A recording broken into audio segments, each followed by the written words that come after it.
Hey, YouTube. So, I've just come back from quite a nice big composting contract. Setting up a nice big one, and I'm talking about a ton of food waste on a daily basis. Um, and having looked on the internet for pre-composting for worm farming, I found very little that actually tells you what to do when you want to pre-compost to add to your worm farm. So I'm going to show you my operation here, and you can get an idea.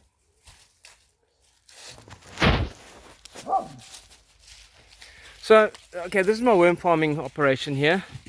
There's a dog barking, yes, of course.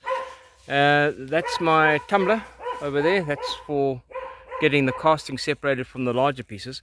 But what I wanted to show you was what I use for pre-composting. And okay, this is just a pile of pine needles. I've got beautiful pine trees around me here. And although it's middle of winter, it's about 20 degrees Celsius today, so composting is still going on. So generally what I do is I collect all the leaves that are around, and then I get all the trimmings that are available. So that's sort of pile 1, that's pile 2, that is pile 3. I don't know how well you can see it, but it's still very much only just starting to break down. That is pile number, where am I? 1, 2, 3. This is number 4, and this is about a week and a half old. This is the oldest that I have here. I know it's difficult to focus with the light on it, but it's already broken down quite nicely. This one is what I'm going to be putting into the worm farm today. Now, I don't need to wait for it to be completely biodegraded. You can see it's already a beautiful color. It's changed from that to that with about 5 or 6 turns, and it's had a slow, it's had a maturation, but it hasn't been a long period of maturation, so it doesn't have to get to that finished compost to be able to go into the worm farm. In fact, this one probably needs another 2 or 3 turns, and it'll also be ready to go directly into the worm farm. So there's really not the situation where you have to go through the entire composting process to get yourself into a position. So I'm going to grab this bucket and take it back with me, we can throw it in. Don't have to wait until it's completely biodegraded until it's ready to go into the worm farm. In fact, I'm going to put this phone back down again, otherwise it's going to be impossible.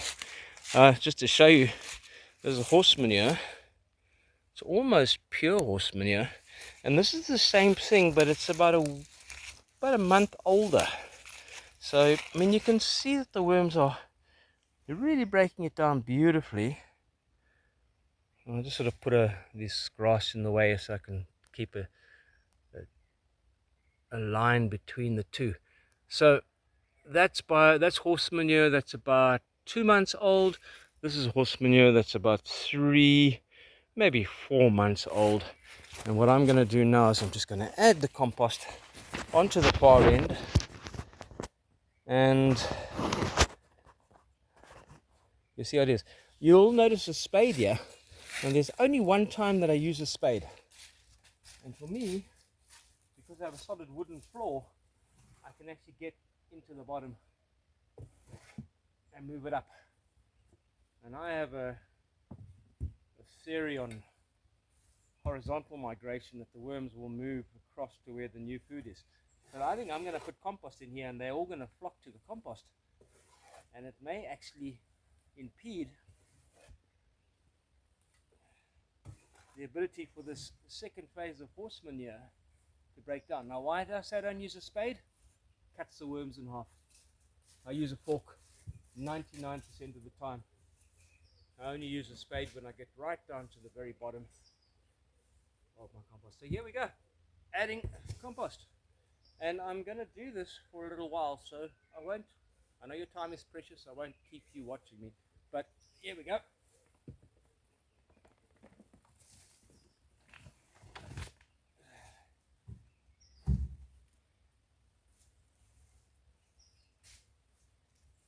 and I'll pull it up to show you what that looks like, difference in it. I think it's going to be very, very appetizing to the worms, because this is ready for them to get into and start working their way through it.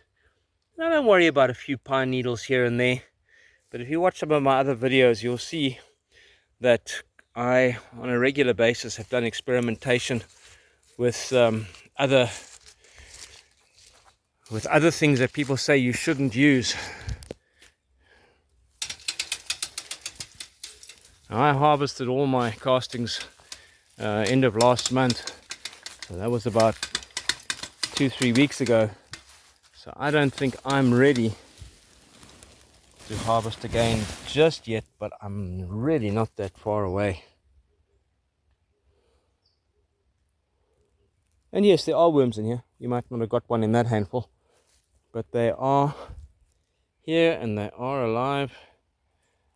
And as I put it in, obviously I'll just give it a spin. For those of you who haven't seen my harvester, it'll kicks out the vermicast, and the larger pieces will work their way down to the bottom end, because I've got it at a bit of an angle. So there you go, that's my composting operation, and that's how I add pre-composted material to my worm farm. And yeah, got a bit of wind, as you can see. It's managed to drop all of this, so that will go onto that pile over there. And even though it is pine needles, they do biodegrade and do make compost. It just takes a little longer. So thumbs up from this side. May your hands be full of vermicompost.